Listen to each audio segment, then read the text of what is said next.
BB851, turn right, heading 180. 14 Papa, turn right 245, report localizer established 27. Project Sunrise, the final frontier of travel according to the Qantas CEO Alan Joyce.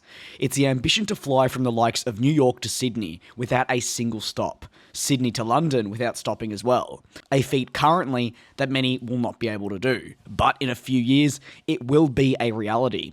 With such long flights comes intense planning, studying, preparation and testing, and Qantas is currently at this very moment embarking on that said testing phase, with their latest Boeing 787-9 to be delivered taking a little bit of a different route. Instead of flying directly home to Australia from the Boeing factory, it's actually flown across the states to New York, where it was readied and prepped for a flight non-stop to Sydney. It is currently embarking on that.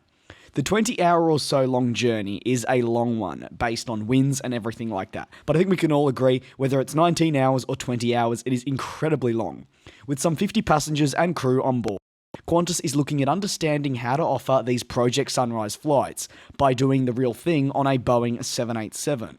Those 50 people on board for the flight will quite literally act as guinea pigs. They're being thoroughly tested with heart and health monitors while they sleep and also eat, to help determine how the average consumer on these lengthy flights will actually be able to cope.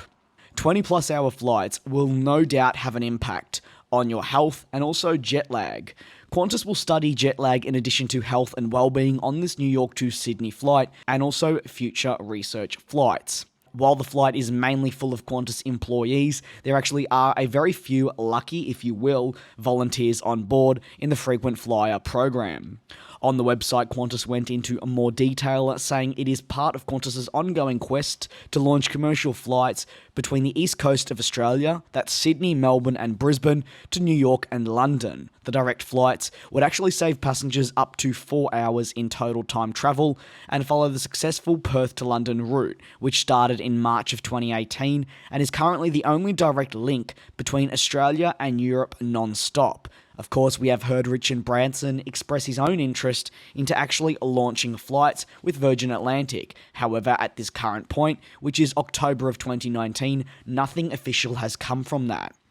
The 787-9 is ultimately not designed to fly these lengthy distances, and at this point, the A350 and 777X have been pitched from Airbus and Boeing respectively to the airline. However, fear over the entry into service date of the 777-8 following GEnx delays to the 777-9 have put the type at risk of being selected, and from what I've seen and what I've been told, the A350 still does look like the favourite, but we should hear about that very, very soon.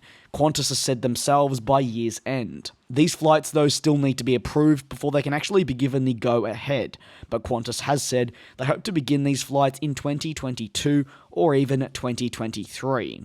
While the airline flies from New York to Sydney, they are also planning on 2 further research flights, with one of them leaving right here from where I'm based in London, and the type will fly all the way to Sydney, an incredible distance, a lengthy flight, and probably just a little bit too long for me in my opinion. But what are your thoughts? Would you be willing to fly the distance? I think for the novelty it's certainly an experience, but I would always go with the stopover, especially after doing Perth to London.